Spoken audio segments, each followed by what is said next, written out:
Hi guys! Welcome back! Sorry. So yun ang gusto ko pong i-share sa inyo.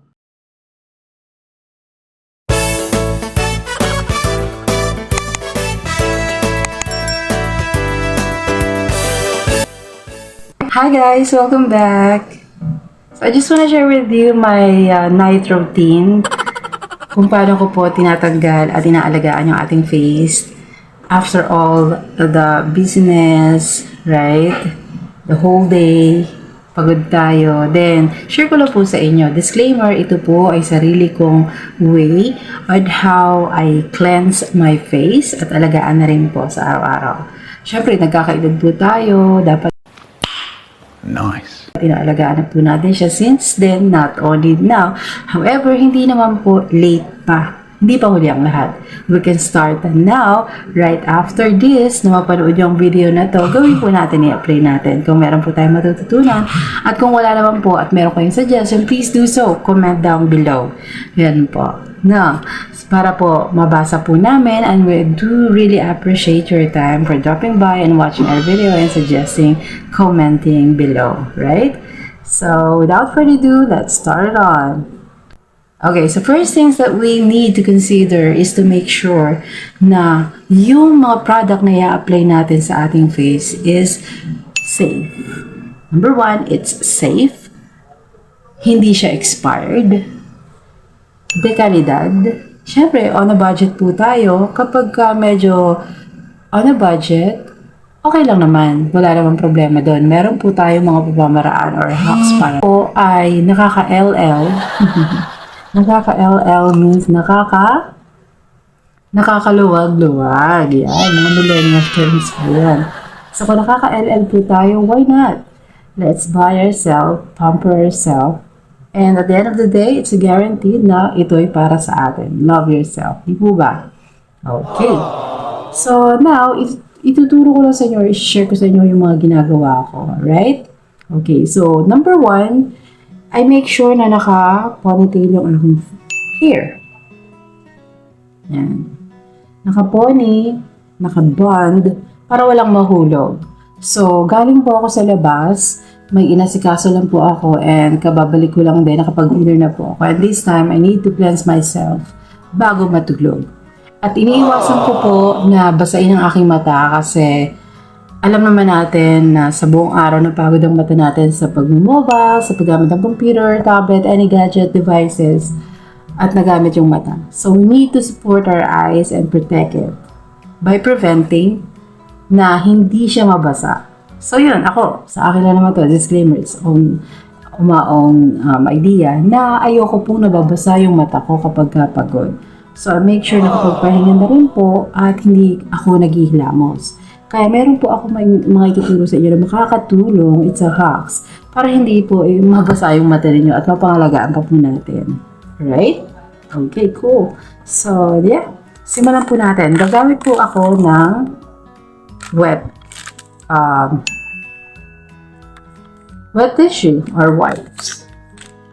Okay, so first things, ginagamit ko to. Ito na nagsiserve as water. Pero hindi siya totally mababasa. So, I get 2 ply. Kasi pag 1 ply lang manipis, baka masira siya. So, yan. So, yan lang. Make sure natin na yung stroke ng ating paglinis is always pataas na rin. Kung napanood niyo po yung ating last video with love, na minake-upan niya po ako, medyo binabali ko siya sa part na dapat pataas po yung ating pag-stroke sa ating face. Kasi nga po yung gravity is pababa. So, yun. Ganun din po sa paglilinis, dapat pataas po siya. Yan. So, nakikita nyo po ang dumi-dumi. Yan.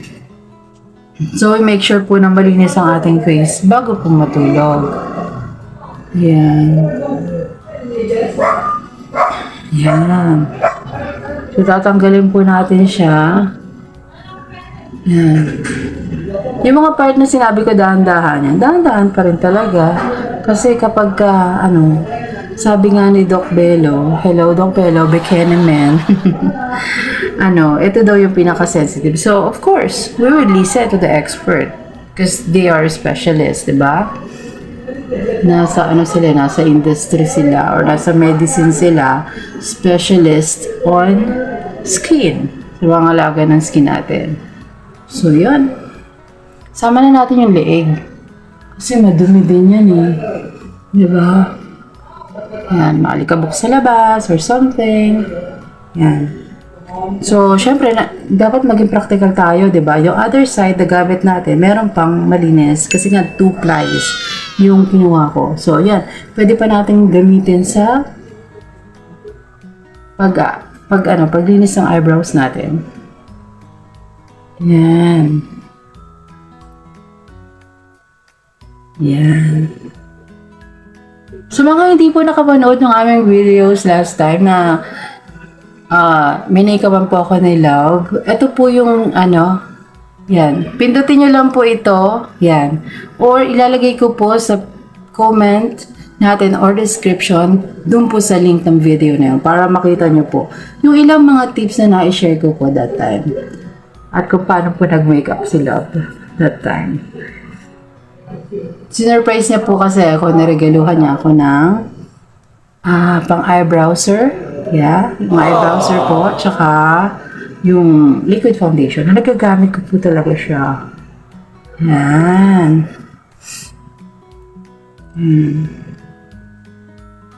Yan. So, nararamdaman ko na nagla-light na yung skin ko. Kasi nabawasan na makeup. It's really hard to sleep with makeup. Kasi ang bigat niya talaga sa pakiramdam, di ba?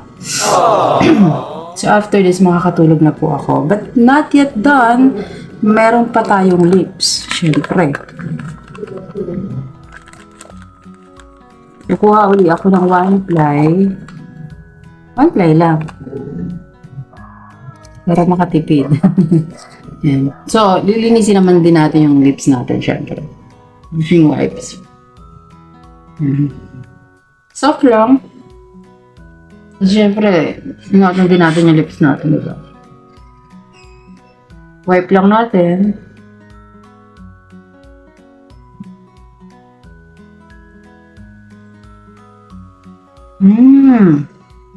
Diba? Ganyan lang po.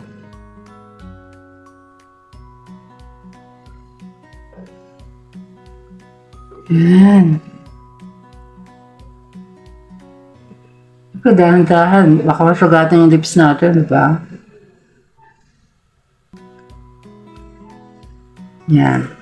So, mapapansin po natin, hindi natanggal lahat ng lipstick. At may mangilan-ngilan din na hindi natanggal yung makeups. Diba? So, ang next ko na ginagawa po dyan is, gumagamit po ako ng oil. So, kukuha lang po ako ng cotton. Yan. Cotton. Maraming cotton sa mga pharmacy, sa mga Pure Gold Bikini Man. Diba? So, I use oil para po matanggal yung mga residue o yung mga excess makeup. So, yan. Pataas pa rin po. Yan. Yan. Pataas pa rin po. Kabila. Of course, may magko-comment siguro, mainit po ang oil. Paano ba yan? Diba? We make sure na sarado yung mga pores natin, diba? Kaya mainit po yung oil, Ate LV. Paano yan? Di mag-open po yung pores natin. Of course, mag-open ang pores natin dahil mainit po ang oil, diba? Kahit anong oil, mainit talaga eh. Mainit yan sa face natin. But we make sure na i-close natin ang pores natin before we end this video. Yan nga po yung ituturo ko sa inyo. Relax lang. Okay. So, yan. Nakuha na natin yung mga excess makeup sa eyebrows natin. Yan. So, same thing ang gagawin natin sa ating lips. Kasi talagang iba yung, iba yung pag-cleanse pag gamit natin yung oil. Yan. So, oil din ang gagamitin natin sa lips. Pero nakuha yung mga excess na makeup. So tulad nga pa rin nabanggit ko, kapag naghilamos tayo ng warm or medyo mainit, nag-open po yung pores natin. At para ma-close po ang pores ng skin natin, kailangan maghihilamos tayo ng cold water. Yan.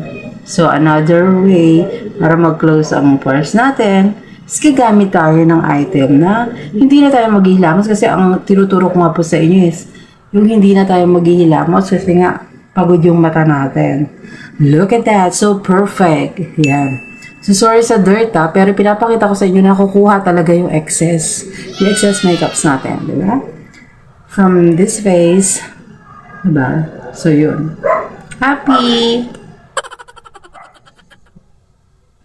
So, yan. Medyo gumagaan na nga po yung ating face kasi nawawala na yung makeup. So, the next that we need to do is to moisturize na po. Iko-close na po natin yung pores natin sa pamamagitan ng isang item. So, tandaan, gumamit tayo ng wipes. First. Second, oil for the excess makeup. And then, i-moisturize na po natin to close the pores. Gagamit tayo ng malamig na item. At ang ginagamit ko is aloe vera. Yan po. Hindi ko napapakita yung brand.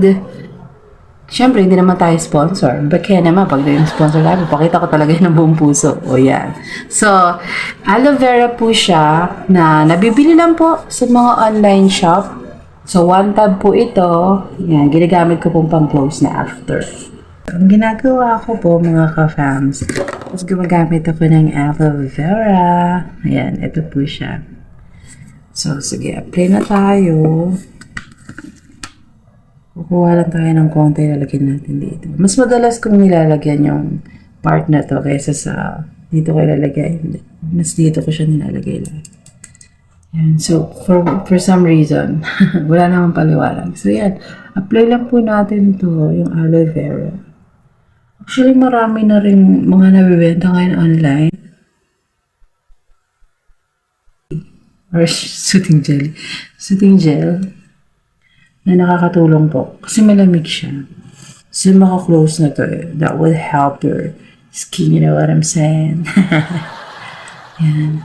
That would help your skin to close your pores. You know what I'm saying? And everything. So, yan. So, after po natin malagyan siya, massage na naman natin. O, reminder ha, ito ay night routine ng Ate LB. Konting massage. Hindi ko siya hinahawakan ng hard. Tapos kapag matatapos ka na, lagyan mo rin yung leg. Sama sa life lagi ang leg. Leg is life. Kahit hindi ka maganda, basta binibigyan mo ng oras yung skin mo, magaganda rin ang kalooban mo. Hindi. Pag inaalagaan natin yung skin natin, lalabas yan eh. Mag-glow ka na parang, uy! Yun yan. Lalabas yan eventually. So, it really helps. At yung result, lalabas siya eventually. That would help your skin to rejuvenate at saka hindi ka masyadong hindi na masyadong dry. Pero pangit ka pa rin. Char. Oo. Sabi nga nila, kahit pangit ka, pero maganda pa rin, maganda ang skin. Maganda ka. Kasi ang ganda di ba? Pero kung ang ganda mo nga, pero dry, pangit yun. So, kahit pangit ka, pero maganda ang skin. Yan. Charlotte, wala namang pangit sa mundo eh. Ano daw yan eh? Yung beauty, it's in your confidence. Nakikita daw yan how confident you are. So, kung confident ka, beautiful ka. Kaya minsan kapag brainy ka, beautiful ka. So, confident ka, beautiful ka. So, ikaw na pumili kung ano ka. Basta beautiful ang ending mo. Kaya lang, sabi mo with yourself. You turn to your skin for yourself. Kasi ikaw rin talaga yung mag-harvest ito sa dulo. Diba? At yung mga pagbili-bili nyo ng mga product, investment yan eh. Wow, ha? Diba? Hindi lang sa pera ang investment eh. Ang pag-invest sa health, kasama na rin itong skin. Kaya kung ano ginagawa mo ngayon, yan, magre-return siya eventually. Diba? So, ang dami ko nang nilagay na aloe vera soap, moisten my skin, moisturize my skin. Ito, see. Ciao. So, yan. Moisturize na siya. Ang lamig sa face. Nag-close na yung pores. You know what I'm saying? Close na yung pores niya. So, yun. Gayahin nyo lang po ito at malaking may tutulong po sa inyo nito. Kung ayaw niya po at sa tingin nyo wala pa tayong budget, don't worry. You can use yung pinakamurang soap na meron tayo sa bahay. Basta gently lang po ang pag-a-apply. Sa bimpo, panlawan ng bimpo at itap sa face para malinis po siya. Simple, pero nakakatulong pa rin sa skin. Right? So yun, Momshi tips. So ito ay mako-cover nito ang from teenager, kahit sa mga adult, sa mga Momshi, sa nagtatrabaho, sa mga hindi nagtatrabaho, magamit itong mga tips ni Ate LV. Okay? So lastly, naglalagay ako ng something na magbo-boost sa skin aside from the aloe vera. So tandaan nyo it doesn't mean na naglagay ka ng marami. Super ganda ka, hindi. It's the consistency. Consistency po ang pinaka-importante. Kailangan maging routine mo siya. Daily, every night, ginagawa mo siya. Tsaka, mag-e-effect yan sa skin mo. Hindi naman kasi pagkalagay mo, maganda ka na agad. Hindi ganun po yun. Slowly but surely, ganun siya. So, yung consistency po, number 1 po yan sa mga ginagawa natin. Yan, okay? So, lastly, maglalagay po ako ng cream. Another cream po ito na nag-boost po ng radiance ng skin. So, any brand would do. Basta makikita niyo lang po sa description. Yung nagbo-boost ng skin radiance po. Yun. Hindi ko siya ipa-flash dito kung anong ginagamit ko. But of course, tayo mga ladies, meron tayong mga ginagamit na our own lang, diba? It's either hindi siya effective for you, effective ba sa akin. So, kayo pa rin po responsible sa skin niyo kung saan po kayo hiyang. Fair enough? Okay.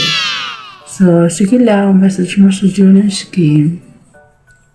Ang pagmamassage kasi ng skin, nakakatulong po yan para mag-circulate yung blood. Yan. Lastly, yan ang ginagawa. Sabihin ako, baka naman sa video lang yan, Ate LB. Hindi po. Lagi po natin itong ginagawa. Yan.